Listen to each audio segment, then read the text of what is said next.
সংসদীয় এলাকার সীমানা নিয়ে দাবি আপত্তির শুনানিতে বিএনপি নেত্রী ব্যারিস্টার রুমিন ফারহানা সমর্থকদের সঙ্গে এনসিপির মুখ্য সংগঠক মোহাম্মদ আতাউল্লাহর হট্টগোল ও হাতাহাতির ঘটনা ঘটেছে। রোববার বেলা ১২টায় নির্বাচন কমিশন ভবনে অনুষ্ঠিত শুনানি পর্বের এক পর্যায়ে দুপক্ষই উত্তেজিত হয়ে পড়ে। এ সময় হাতাহাতি ও বাগবিতণ্ডায় জড়িয়ে পড়েন তারা। পরে ইসি কর্মকর্তারা পরিস্থিতি নিয়ন্ত্রণে আনেন। এই সংক্রান্ত একটি ভিডিও ক্লিপ সামাজিক যোগাযোগ মাধ্যমে ছড়িয়ে পড়লে মুহূর্তেই ভাইরাল হয় ভিডিওটি। ভিডিওর ঘটনাকে কেন্দ্র করে ব্যাপক প্রতিক্রিয়া দেখাচ্ছেন নেটিজেনরা। ভিডিওতে দেখা যায় রুমিন ফারহানা স্টেজের সামনে দাঁড়িয়ে আছেন, পেছনে আতাউল্লাহ নিচে পড়ে আছেন, তাকে কয়েকজন লাথি কিল ঘুষি দিচ্ছেন। সামাজিক যোগাযোগ মাধ্যমে বেশিরভাগের মতামত পর্যবেক্ষণ করে দেখা যায় তারা বিএনপি নেত্রী রুমিন ফারহানার সংশ্লিষ্টতাকে কটাক্ষ করছেন। কেউ কেউ বলছেন রুমিন ফারহানা তার গুন্ডা বাহিনী লেলিয়ে দিয়ে পরিস্থিতি ঘোলাটে করেছে এবং তার নির্দেশেই তার নেতাকর্মীরা এনসিপি নেতা আতাউল্লাহর উপর আক্রমণ করেছে। জাতীয় নাগরিক পার্টি এনসিপি এর মুখ্য সংগঠক মোহাম্মদ আতাউল্লাহর অভিযোগ, তিনি সহ তার দলের নেতাকর্মীদের উপর হামলা হয়েছে।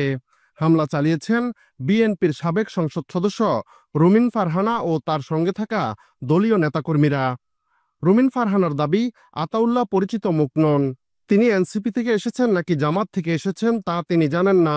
প্রথমে তাকে ধাক্কা দেওয়া হয়েছে, তারপর তো আর তার লোকজন বসে থাকবে না, তার লোকজনও জবাব দিয়েছে। শুনানিতে অংশ নিয়ে ব্যারিস্টার রুমিন ফারহানা ইসির প্রকাশিত খসড়ার পক্ষে তার যুক্তি তুলে ধরেন। অন্যদিকে বেশ কয়েকজন খসড়ার বিপক্ষে তাদের অবস্থান তুলে ধরেন। শুনানিতে অংশ নেওয়া খসড়ার বিপক্ষে থাকারা বলেন, বিজয়নগর উপজেলা থেকে ৩টি ইউনিয়ন ব্রাহ্মণবাড়িয়া ২ এর সাথে যুক্ত করা হয়েছে। তারা বিজয়নগর উপজেলাকে অখণ্ড রাখার দাবি জানান। এর আগে শুনানির প্রথম দিনে কুমিল্লা অঞ্চলের দাবি ও আপত্তিগুলোর শুনানি গ্রহণ করেছে ইসি। এই শুনানি চলবে আগামী ২৭ আগস্ট পর্যন্ত।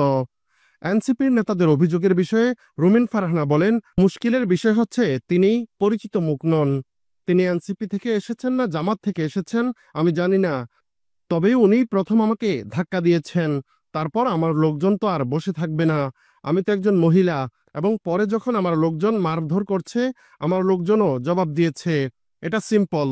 এনসিপি নেতা আতাউল্লাহ বলেন, শুনানিতে রুমিন ফারহানা যুক্তিতর্ক উপস্থাপন করেন, কিন্তু যখন আমি যুক্তিতর্ক উপস্থাপন করতে যাই তখন রুমিন ফারহানা আমাকে ধাক্কা মেরে ফেলে দিয়ে স্টেজ দখল করে নেন। পরে তার নেতাকর্মীরা আমাকে ফুটবলের মতো লাথি দেওয়া শুরু করে। যেভাবে ছাত্রলীগের নেতাকর্মীরা আমাদের ক্যাম্পাসে পিষত, সেভাবে সবার সামনে আমাকে নিচে ফেলে পিষেছে। আমার পাঞ্জাবি ছিঁড়ে ফেলেছে, হাতে আঘাত করা হয়েছে।